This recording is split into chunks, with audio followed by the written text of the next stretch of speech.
Assalamualaikum anak-anak. Semoga anak-anak semua sihat selalu. Hari ini kita akan belajar tajuk Al-Jumlah Al-Fi'liyah. Jadi, apa ya maksud jumlah Al-Fi'liyah? Al-Jumlah Al-Fi'liyah bermaksud ayat yang dimulai dengan kata kerja. Al-Fi'liyah ialah dari perkataan Al-Fi'lu. Al-Fi'lu bermaksud kata kerja ataupun perbuatan. Orang Kelantan biasanya menggunakan perkataan PL. PL ni untuk menggambarkan perangai ataupun perbuatan seseorang. Jadi, supaya mudah ingat Ustazah nak anak-anak ingat PL. Tu perkataan yang hampir sama. Sekarang, mari kita tengok jenis-jenis fi'il. Jenis-jenis fi'il ada 3. Yang pertama, fi'lul madhi. Fi'il madhi bermaksud perbuatan yang telah lepas. Kalau dalam bahasa Inggerisnya, past tense. Perbuatan yang telah lepas. Yang kedua, fi'lul mudhari' iaitu perbuatan yang sedang dibuat ataupun sedang berlaku. Yang terakhir, fi'lul amri. Fi'il amar yang bermaksud suruhan untuk melakukan sesuatu. Sekarang, mari kita teliti setiap satu daripada fi'il tersebut.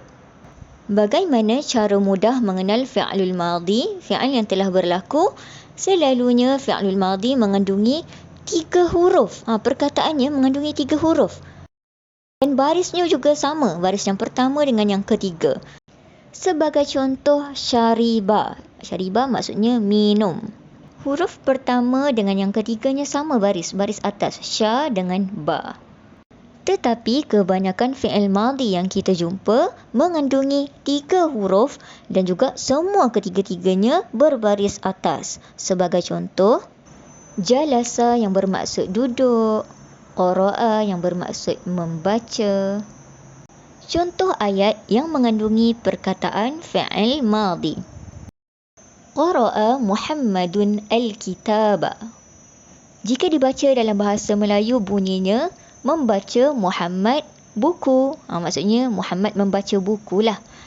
Kan Ustazah dah sebut tadi, al-jumlah fi'liyah bermaksud ayat yang dimulai dengan kata kerja. Dalam ayat ini, qara'a ialah kata kerja. Membaca tu adalah kata kerja. Jadinya ni adalah jumlah fi'liyah lah sebab dia mula dengan kata kerja dulu. Barulah Muhammad. Dan anak-anak tengok, baris ketiga-tiga huruf qara'a semuanya berbaris sama. Berbaris di atas. Ini adalah fi'il madhi. Ciri-ciri fi'il mudhari' pula ialah biasanya mengandungi 4 huruf. Ciri lain yang kita boleh tengok, ia bermula dengan A berbaris atas, Ta baris atas, Ya dan juga Na. Sebagai contoh, yaqra'u yang bermaksud dia sedang membaca. Kalau anak-anak ingat tadi kita gunakan qara'a untuk membaca. Maksudnya telah membaca. Qara'a. Yang ini yaqra'u yang bermaksud dia sedang membaca. Ada 4 huruf dan hurufnya dimulakan dengan ya. Contoh perkataan lain untuk fi'il mudhari' ialah aqra'u. Tadi yaqra'u bermaksud dia sedang melakukan. Kalau aqra'u bermaksud saya sedang melakukan. Huruf A di depan tu juga fi'il mudhari'.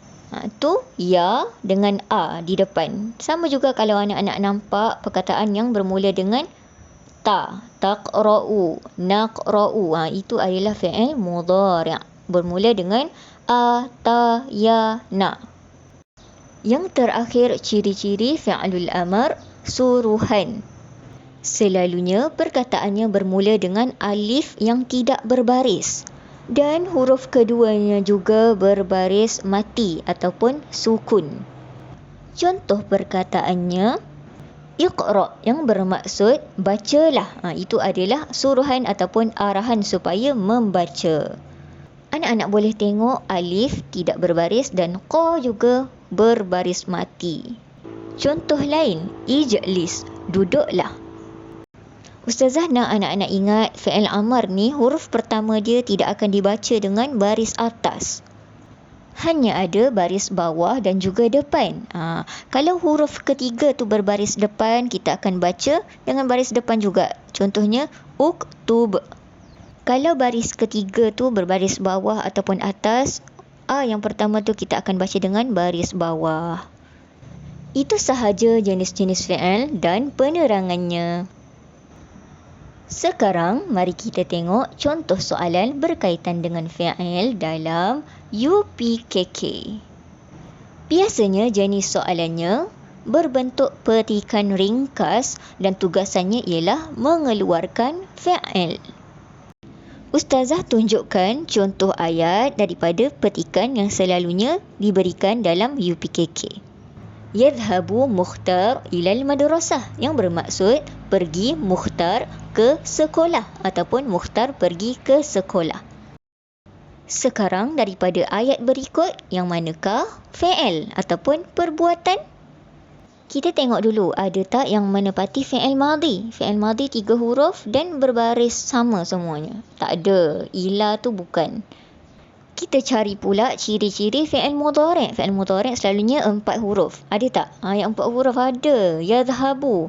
Dia mula dengan huruf apa dekat depan? Huruf ya. Jadi dia menepati ciri-ciri fi'il mudhari'. Jadi ini salah satu daripada fi'il lah. Jadi jawapan dia ialah yadhhabu. Sekian sahaja pelajaran kita hari ini anak-anak. Terima kasih.